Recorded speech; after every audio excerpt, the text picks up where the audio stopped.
Everyone, I hope all of you are fine. Today I'm going to answer one of the questions a subscriber has left on Instagram. It's that my child was really talkative before going to a grammar school. After going to a grammar school, my child is very quiet.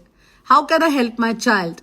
If you are in that case and your child has become really quiet after going to grammar school, I would say that I know the pressure in grammar schools are a lot, but I would say that also let your child do some out of school activities like football, cricket, anything what they like, girls like dance and anything like that. Don't tell them that you're in a grammar school, you need to study now, you need to compete with your colleague, your friends, and you have to get really good marks. Let your child live their childhood, I would say, in a normal way, and let them do as many activities they want after going to grammar school also.